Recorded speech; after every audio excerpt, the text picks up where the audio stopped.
ekstremitas, ya. Jadi nanti Bu kalau di rumah sakit juga nggak ada warna-warni gimana? Ini akan ada tulisan.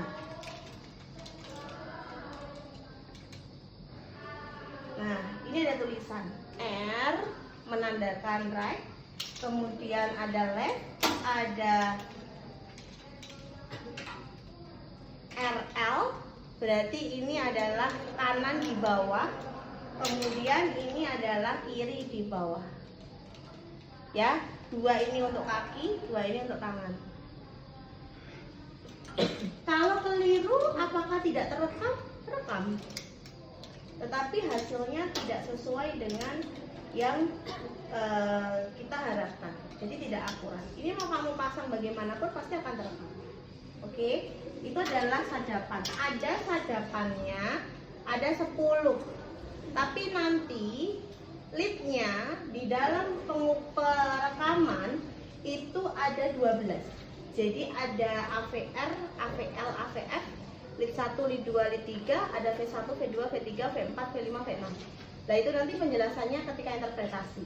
Jadi pokoknya seluruh penjelasan terkait dengan EKG Bu Eska sampaikan pas interpretasi. Katanya juga katanya bisa dicas. Cuman ketika saya lepas nggak dicas itu mungkin nggak ada yang ngecas ya di sini. Maksudnya ini. Nah, ini adalah kertas EKG. Cara bukanya adalah dari kanan dan kiri dibuka. Posisinya garis itu ada di bawah. Ya, nanti kalau nutup ini. Nah, oke. Kalau sudah ada tanda seperti ini, berarti dia sudah on. Caranya mengaktifkan adalah ini dipencet lama.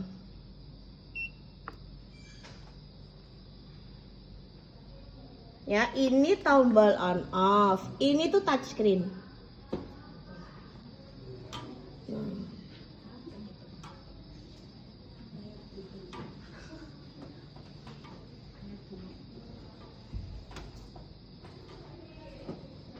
Ini adalah tombol untuk identitas yang warna kuning. Jadi kita bisa merekam dulu pasien namanya siapa, nomor RM-nya berapa, usianya berapa. Nanti munculnya kan ini Mbak. Nah, ini tadi seperti yang Bu Eska bilang ada 12 sadapan. Lead 1, lead 2, lead 3, AVR, AVL, AVF, V1 sampai V6. Ya. Nah, ini tombol ini adalah untuk merekam nama. Diklik. Nah, ini touchscreen. Jadi langsung bisa diisi di sini. Siapa jenenge? Pakai.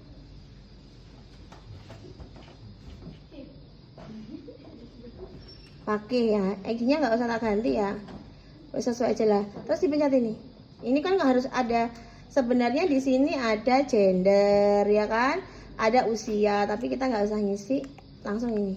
Nah, dia ada pakai kan di atas tulisannya ya. Oke, nah ini adalah sadapan EKG. Nanti kalau kita pasang, dia sudah ada gambarannya. Ini kan belum dipasang. Nah, kalau kita sudah memastikan bahwa alat sudah bisa digunakan seperti ini, sudah muncul seperti ini, barulah kita ke pasien. Yang perlu dipersiapkan di pasien adalah yang pertama gel, yang kedua bengkok untuk tempat sampah, dan yang ketiga kasa, dan keempat adalah tisu untuk membersihkan. Ya, kasa digunakan untuk memberikan gel ini. Nah, gel ini kalian gini dulu, nggak usah diratakan. Jadi ketika sudah ini, udah gini aja, jangan buat ratakan, nanti malah gelnya malah ke kasa semuanya. Ya, kita mulai dulu, yang kita pasang adalah ekstremitas dulu. Pastikan pasien tidak membawa logam yang berat. Gunting misal, pasangnya gunting misal. Posisi pasien Pak, posisinya, nah santai saja, relax, berbaring. Posisi adalah supinasi. Dengan kalau supinasi itu posisi tubuhnya adalah posisi anatomis. Jadi tangannya begini. Ya, kita berikan gel di bawah pergelangan tangan sekitar 3-4 cm. 1 yang kanan, yang kiri maaf. 2. Kakinya di sebelah mana? Di dalam. Ya. 3, 4. Sudah. habis gelnya padahal masih ada sadapan di dada. Ya nanti ditambah lagi, jangan dibuang, dibengkok dulu. Sekarang kita pasang dulu di sadapan ekstremitas. Ketika mau masang, pastikan sudah begini. Jangan kok masih bundel, lagi mau pasang sisi-sisi mbak nanti ya Pak, sabar ya Pak. Nah. Ya jangan seperti itu, kasihan pasien. Nek lanang ora apa-apa, ya kan? Nek lanang kan memang senengane nek ning omah gak nganggo kaos ya to. Lah coba nek wong wedok. Nah, pemenang kok saiki kan lagi musim lalat. Coba nek merem-merem sing mencolok. Dene mau wis ngomong gak enek, gak oleh kon obah to. Bapak relax ya, Ibu relax ya. Kemudian ini sadapan ekstremitas. Enak sing gelem Mas masak? Ya. Memasangnya itu posisinya adalah seperti ini. Tidak seperti ini, tidak masuk ke dalam. Tak kasih contoh dulu. Satu, nih ya. Masangnya adalah begini.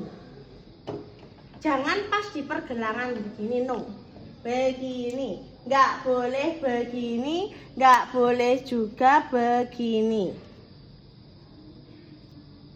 Ya, posisi tangan, posisi sadapan adalah di luar. Oke, ya, merah, kuning, mau jalan masang.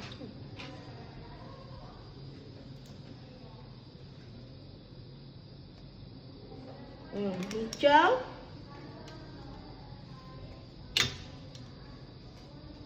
ya hitam. Oke, sikilmu udah masuk sini. Nah, dua mas, beri kancamu kita. Tidak boleh memasang begini. Ya, ini masih posisinya membuka. Harus begini. Oke? Tes. Sekarang selanjutnya adalah sadapan ekstremitas. Sampaikan ke pasien, Pak, tenang, ini ndak nyetrum. Kita kabel ya, ini ndak nyetrum. Pasiennya soalnya katanya wedi untung. Ya, dosennya harus nyetrum kowe to, Mas kan ndak mungkin. Ya, siapa sing ngarep masang? Mas apa kowe kok, Mas? Ora, Bu. Ora.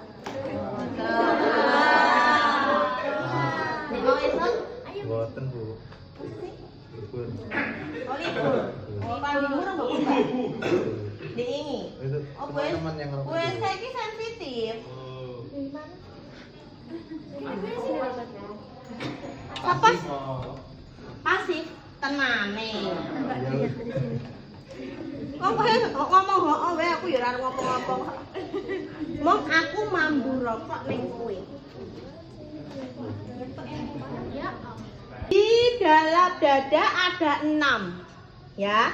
Oke. Titik 1 adalah di intrakosta 4. Sebelah kanan sternum. Ngitung dari atas 1, 2, 3, 4. Normalnya tepat di samping puting susu. Sebelah kanan tapi 1. Oke. Kemudian titik kedua V2 ada di sejajar V1 sebelah kiri sternum 2 cm. Tepat di samping puting susu. V3 di antara V2 dan V4. Berarti harus V4 dulu. V4 ada di intrakosta 5 mid clavikula sebelah kiri. Tepat di bawah puting susu. Oke. V1 ada di intrakosta 4 sebelah kanan sternum. V2 intrakosta 4 sebelah kiri sternum. V3 di antara V2 dan V4. Berarti sebelum masang V3 harus masang V4. V4 letaknya intrakosta 5 mid clavikula sebelah kiri. Sing nang kanan iki mung siji tok V1. V5 sejajar dengan V4 di clavikula. V6 sejajar dengan V5 Tetap di intrakosta 5 tapi di mid aksila. Jadi untuk V4 sampai V6 semuanya ada di intrakosta 5. Yang kita cek untuk EKG ini hanya intrakosta 4 sampai intrakosta 5 saja. Oke? Kita mulai ya. Nah, nek kue wis sok ben wis mahir, kan begini tak. Ting ting, langsung digesarat. Bu, ini katanya sejajar. Tapi karena letak bentuk intrakosta 5 itu melengkung, berarti kita harus menyesuaikan. Oke, nah sama masang. Tak ajari VCC. Masang itu silahkan dipencet dulu. Terus pasang. Nah, V2 kuning. Nah, V2 kuning. Pasang. Nah, V4 dulu. Yang coklat. Tepat di bawah puting susu intrakosta 5. Terus V3 antara V2 dan ini.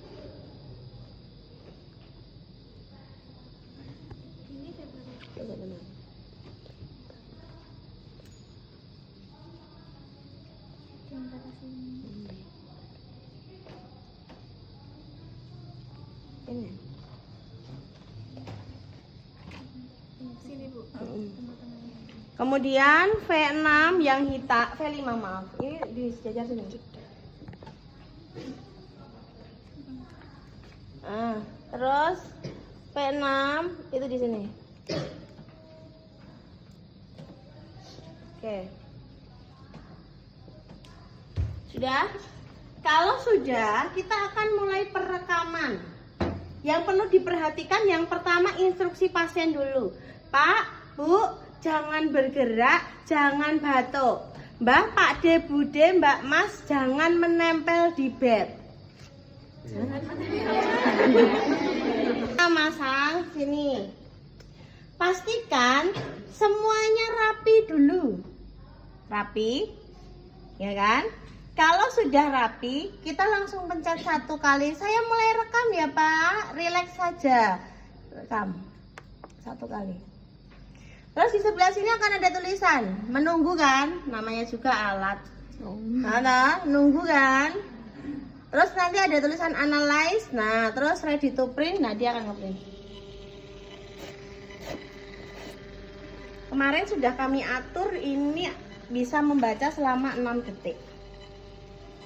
Bacaan EKG itu 6 detik.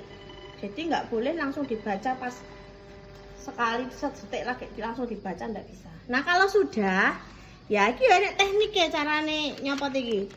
Kene iki kok dipejet loro ya, terus digerakkan dua. Ngono ya. Selesai. Cowoknya ada 4 ya. Tak tambahin 1 lagi. Nanti 1 ini buat berdua ya. Pas interpretasi tolong di bawah. Bu, izin bertanya, maksud dari yang rapi tadi dilihat dari apa nih? Ini loh. Ini loh. Nah, ini sudah rapi. Kalau belum, nanti tak kasih tahu saya.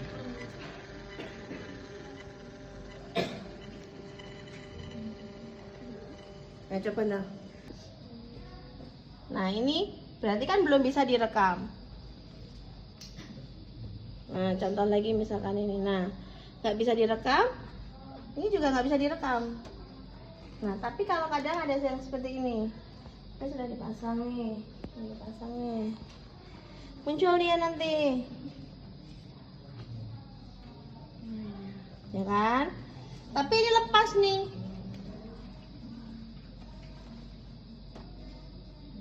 Nah nih.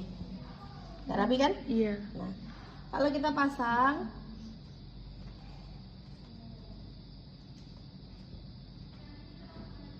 nah dia mulai rapi lagi kan? Nah gitu. Tadi yang dinamakan tidak rapi. Jadi ada di 1 lead atau 2 lead yang tidak terbaca gambaran EKG-nya. Kalau dia masih hidup harusnya terbaca. Nah, terus sing biasanya mbok tonton ning sinetron ya pas interpretasi. Nah, ngono kuwi harus 6 second. Jadi kadang kan ada di sinetron ada wis nangis ya toh. Wes marah-marah. Nah, ngono kuwi jane pembodohan ngono kuwi. Sing bener, nek wis 6 second dia mati fisiologis. Jadi mati fisiologis itu bisa diselamatkan lagi. Lah nanti kalau misalkan di RJP sudah nggak bisa, di defibril sudah tidak bisa, memang flat terus selama 6 second, nah itu yang dinamakan dia sudah faal, sudah meninggal. Ya jadi orang nih gambarnya kayak ini, ngono kuwi jadi upaya nih di JC Shock sing kowe nek ngerti nganggo strikonan ngono kae, ya kan? Kayak gitulah pokoknya. Jadi masih bisa diupayakan. Jadi kowe nek dadi perawat, ngerti nih ngono kuwi aja langsung panik. Ning yo harus dan cepet harus diapain. Tuh, ya. Jadi memang ada 81 kali per menit. Kemudian gambaran EKG ini ada tulisan interpretation, normal EKG, sinus rhythm. Lah nanti gue akan cerita, kok bisa disebut sinus rhythm itu yang bagaimana? Kita ceritanya pas interpretasi EKG. Ya. Terus kan?